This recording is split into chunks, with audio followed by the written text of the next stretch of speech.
Gasalla. No es Gasalla, no es Pinti. ¿Qué querés? ¿Qué haces, Ariel, querido? ¿Qué tal? ¿Cómo te va? Gustazo tenerte. ¿Qué ves? Acá estamos.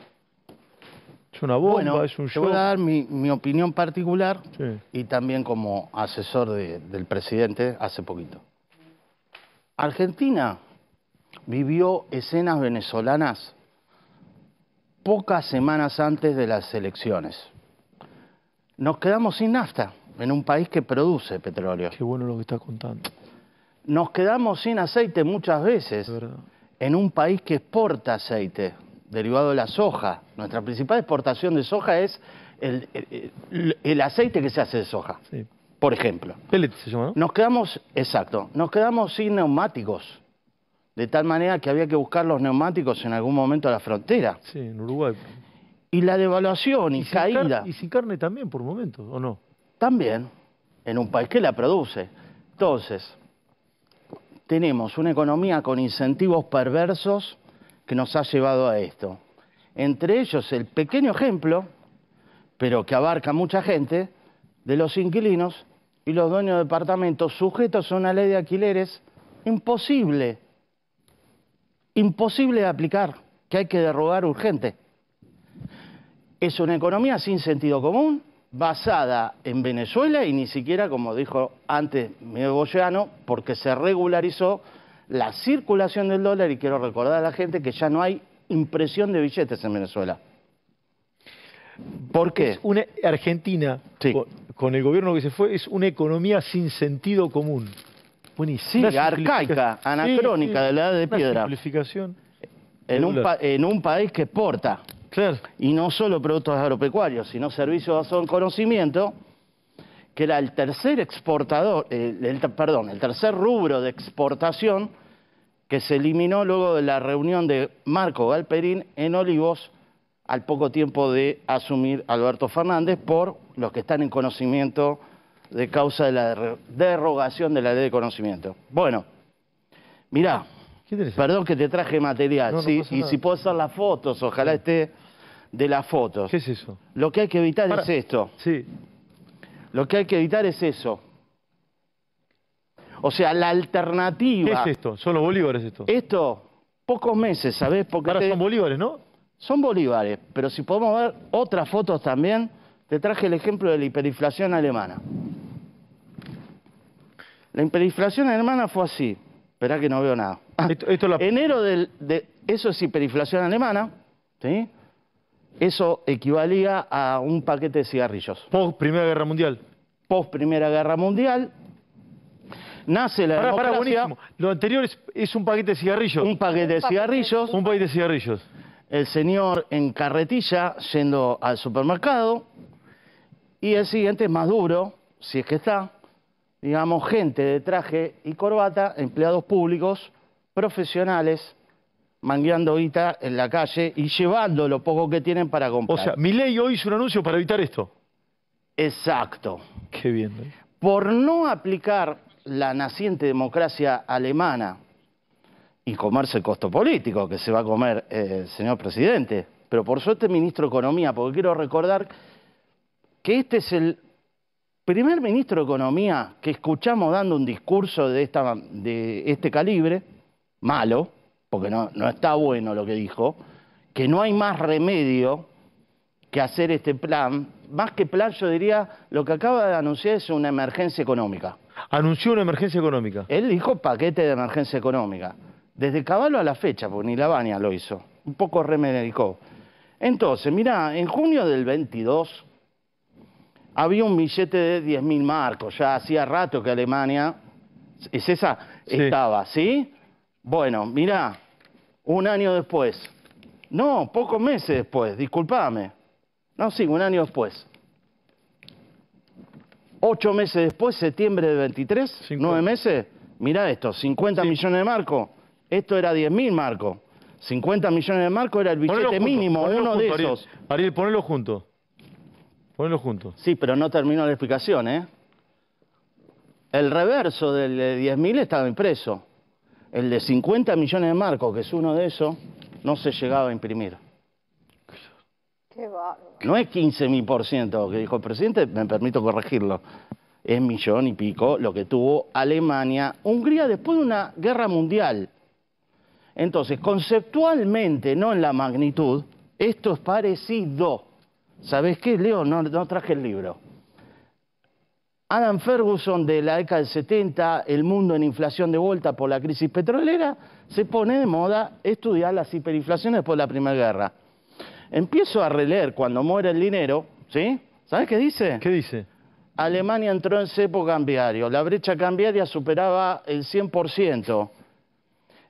La gente, los comerciantes, sufrían demanda abrupta de burbuja de consumo en los restaurantes para morfarse todo porque el marco alemán no valía nada. Claro, los restaurantes llenos de Palermo de Cerruti.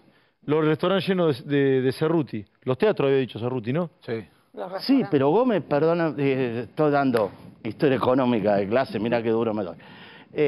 Gómez Morales, el tercer ministro de los 5 ministros de la crisis peronista del 75, 74, 75, dijo, los teatros están llenos, los cines están llenos, Mar del Plata explota y nadie labura. Porque la huelga ahí era ausentismo laboral. Esto no dura, bueno, después vino Rodrigo. Claro, después A diferencia, esto no es un Rodrigazo, esto es un paquete económico con ancla fiscal. ¿Te parece que la hoja de ruta que trazó el Caputo es la adecuada? La mínimamente adecuada. Exactamente, porque puso el énfasis, a mí me gustó mucho sea, debería ir por la más. explicación. Ahora te digo, la explicación de la causa.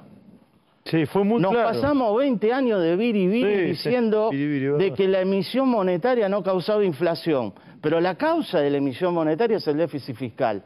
Discutir emisión monetaria, deuda o suba de impuestos es la consecuencia. El origen, el diablo de todas las batallas, digamos, que hay que dar, es el déficit fiscal. Pero le voy a agregar algo al ministro. Sí, a ver. El origen del déficit fiscal son las mafias corporativas que tienen lobby sobre el Estado para reunirse en la oficina del presidente y no los jubilados, la pyme, etcétera, que reciben los costos de esos beneficios. Y son casilleros enteros del gasto público que nunca se ajusta. Ariel, recién dijiste que se anunció lo malo y se anunció lo mínimo. ¿Qué te parece que faltó? Bueno, creo que estuvieron evaluando todas las medidas, no hace falta que las repita. No, pero lo que queda claro, esto es lo mínimo que había que denunciar, denunciar y anunciar. Porque que quede claro, el origen de la hiperinflación es el déficit fiscal que nadie quiere financiar porque no queremos pesos. O sea, ya ni imprimiendo dinero alcanza. Entonces, o se hace esto o no tenemos luz. Año 89. Claro. Corte programado de 4 Yo horas. viviendo en la avenida Coronel Díaz, te lo digo, doy mi ejemplo personal. Como el aguatero llevando por los 22 pisos, vivía en el 22, tuvieron la posibilidad de comprar un departamento porque no andaba el extractor, no había energía eléctrica y había corte. ¿Por qué? Porque no hubo inversión. En este país no alcanzó, no digo que nunca se invirtió, pero no hubo suficiente inversión para generar puestos de trabajo en blanco y que paguen a los jubilados como corresponde. Puestos de trabajo en blanco. Hay 6 millones de puestos privados del sector productivo en blanco, y voy a exagerar, no que mantienen a 45 millones de personas, porque esa gente recibe la mitad en negro, por acuerdo de las partes. Esa gente, la mitad, recibe directa o Estoy exagerando en el porcentaje. ayuda social. Estoy diciendo de la gente que labura en el sector productivo, del campo, la industria y la construcción, una parte importante, no todas las empresas, sino todos ellos, la mitad en negro. O sea que esto es muchísimo más grave. Sí, Ariel, hay que producir, hay que generar empleo y hay que corregir los precios relativos porque si no nos vamos a quedar sin nafta mañana. ¿Vamos a sufrir?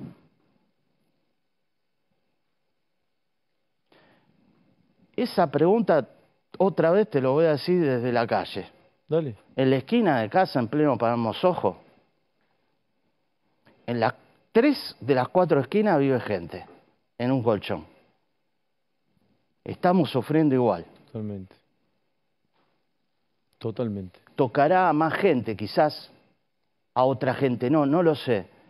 pero la inflación le toca a todos, y especialmente a esa gente que después de la pandemia no pudo volver a alquilar la pensión. ¿Es cultural el tema más que económico? Vos acabás de dar una clase que tiene más que ver con el sentido común que con otra cosa. ¿Es más cultural o no? Argentina pasó por una hiperinflación. 2. Sí. Podemos discutir el Rodrigazo. 3. Junio de 1989 con Alfonsín, 190 y pico % de inflación en el mes. Por eso esto, por primera vez en Argentina se va a tratar de evitar una hiper. O sea, yo lo repito, junio de 1989, 192%. Por primera vez en Argentina se va a tratar de evitar una hiper. Ahora, es inexorable. Hubiese ganado el candidato que hubiésemos tenido, incluso el ex ministro de Economía. Inexorable. No hay otra. Porque están prohibidas las importaciones. Sí, Massa iba a hacer lo mismo, si vos. No tenía más remedio. O hace lo mismo, digamos, esto es un ajuste ordenado versus el ajuste caótico que hasta ahora vivimos, cuyo destino es este. Claro. Nada más. Lo que pasa es que hay un sector de la población... Y donde rápidamente salgamos. O sea, acá la apuesta es salir rápido de esto. ¿Está? El salario real se va a ajustar. Es inevitable. Pero con una hiper no vas a tener salario. Claro. No vas a tener salario, no vas a tener para morfar. Sí. Que es lo que vivió la gente que laburaba en plena hiperinflación de Alfonsín y de Menem. Ahora yo me pregunto, ¿por qué? Vos decís cultural. Más que todo institucional, que es lo que discutí con Javier, ¿sabés? ¿Por qué? Porque no hay memoria institucional. Sí. Yo trabajé en el Estado muchos años, en el área de PBI. En parte en el INDEC. Se destruyó el INDEC en su momento y hubo que reconstruirlo. Después de la hiper de Alfonsín, no había cálculo de PBI. No había PBI. Había un PBI que hacía el Banco Central trimestral, para aquellos que estén en detalle, para medir el crecimiento a precio constante. No había PBI, el valor del PBI no lo teníamos. Te doy el ejemplo concreto micro que yo viví. Cada crisis disruptiva argentina como la actual, se ha destruido la gestión del Estado. Y adicionemos a esto que el Estado que encuentra este gobierno, la destrucción es algo distinta, con un matiz distinto. Venezolano, penetrado por militantes... ¿Dejan una herencia venezolana? Claro, en la gestión estatal es venezolano. ¿En qué sentido digo? A ver. No en todas las partes del Estado. Por ejemplo, se incendió Corrientes. ¿Te acordás? Sí, claro. Bien, no había seguro de incendio porque no hay mercado de seguro, o sea, está todo destruido. Digo... Si chocas un auto, va a la empresa de seguro y dice, para que me recupero las LELIC. O sea, le prestó al Estado también los seguros, no solo el banco. Entonces, al bombero que le dieron 5.000 pesos. Y a la señora Cristina, 2 millones de pesos. Eso es el Estado militante. Me quedé corto. Sí, el Estado militante que tenemos hoy. La vacuna Sputnik, que yo también recibí, porque recibí 3 vacunas distintas. Perfecto, la emergencia, bienvenida la Sputnik. Saltó por arriba, cual intervención del INDEC, que es similar, a la ANMAT. Y no está discutido. No hay denuncia. Saltó a la ANMAT, que es la que autoriza la vacuna. A Argentina, mirá, voy a citar el peronismo.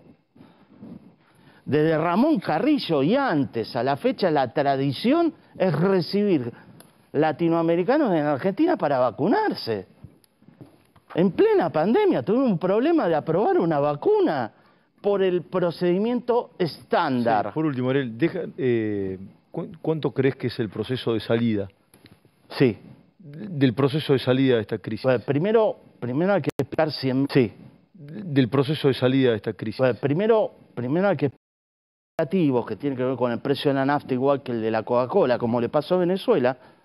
Venezuela se quedó sin nafta por poner el precio del agua mineral. Me acuerdo que iban algunos colegas argentinos a cubrir la Copa América en Barquisimeto, en Venezuela, y se divertían porque el agua era más cara que la nafta. ¡Qué bueno!, decían. No, bueno, lo bueno... ¿Se acuerdan o no? Sí. ¿Te acordás de eso o no? Bueno. Y lo entonces, festejaban, yo me voy a creer. Bueno, hay un montón de actividades productivas, algunas de muy alta productividad, que sostienen en una economía informal de bajísima productividad. Sí, ¿salimos o no salimos? Claro que salimos. ¿Cómo no vamos a salir si la economía de alta productividad que tiene Argentina es enorme? No es solo el sector agropecuario. Vuelvo a repetir, déjame decir esto. Dale. Servicio basado en conocimiento, exportación de servicios. Los pibes que están con la cripto y el fintech quieren poder comprar los dólares. Vamos, era el tercer rubro más exportador de Argentina que generaba dólares y lo hicieron bolsa. Por odio a Mercado Libre. Ariel, querido, me encantó tenerte, ¿sí? Un gustazo. Sí, sos un